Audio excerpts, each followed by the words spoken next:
अर्थातच या घडीची महत्त्वाची बातमी लोकसभा निवडणुकीचा आता बिगुल वाजलेला आहे। देशात 7 टप्प्यात मतदान होणार आहे। 19 एप्रिलला पहिला टप्पा असेल तर शेवटचा टप्पा 1 जूनला असणार आहे, तर 4 जूनला मतमोजणी होणार आहे। पहिल्या 5 टप्प्यात महाराष्ट्रात निवडणुका होतील।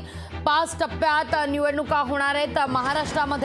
महाराष्ट्रात पहिला टप्पा असेल 19 एप्रिलचा, दुसरा 26 एप्रिल, तिसरा 7 मे, चौथा 13 मे आणि पाचवा महाराष्ट्रातला शेवटचा टप्पा आपण पाहतोय 20 मेला या ठिकाणी महाराष्ट्रात निवडणुका असतील शेवटच्या टप्प्याकरता। आता 19 तारखेला कुठे कुठे महाराष्ट्रात निवडणुका होणार आहेत ते देखील आपण पाहूया।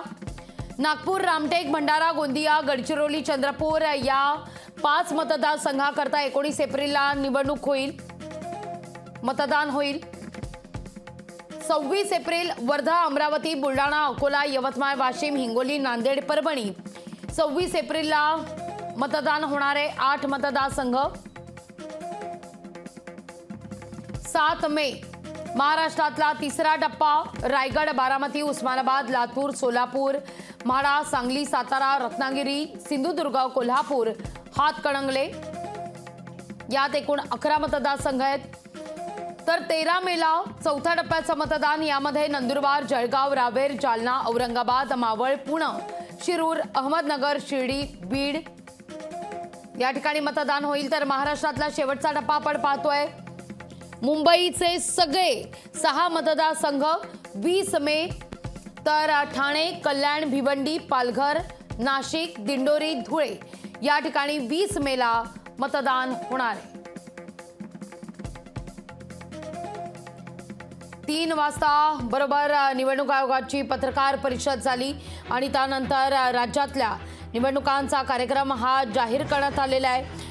याखेरीज काही महत्त्वाचे मुद्दे देखील या पत्रकार परिषदेच्या माध्यमातून स्पष्ट करण्यात आलेले आहेत। तर हिंसामुक्त निवडणूक राबवणं ही मुख्य जबाबदारी असल्याचं निवडणूक आयुक्तांनी स्पष्ट केलेलं आहे। निवडणुकीत हिंसेला स्थान नसेल, तर पोलिंग बूथवर जे येऊ शकणार नाहीत त्यांना घरून मतदानाची सोय केली जाणार आहे। काही ठळक मुद्दे देखील आपण पाहतोय निवडणुकांच्या कार्यक्रमासोबतच जे ठळक मुद्दे या पत्रकार परिषदेच्या माध्यमातून समोर आलेले आहेत। तर 85 वर्षावरील व्यक्तीच्या घरी जाऊन मतदान केलं जाईल, तीही एक सोय उपलब्ध असणार आहे यावेळी। तर देशात एकूण 7 टप्प्यात सार्वत्रिक लोकसभा निवडणुका होतील। गेम चेंजर कुठली राज्य असणार आहेत ते आपण पाहतोय। उत्तर प्रदेश सर्वाधिक जागा 80 जागा, त्याखालोखाल महाराष्ट्रात 48 जागा, पश्चिम बंगालमध्ये 42 जागा, बिहारमध्ये 40 जागा, तामिळनाडूमध्ये 39 जागा।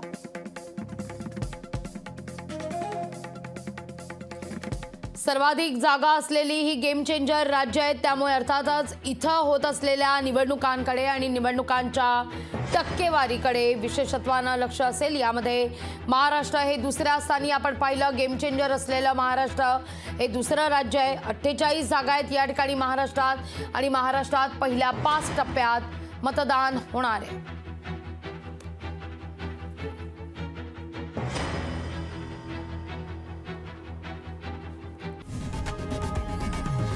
लोकशाही मराठी ऐका, पहा, जागरूक रहा।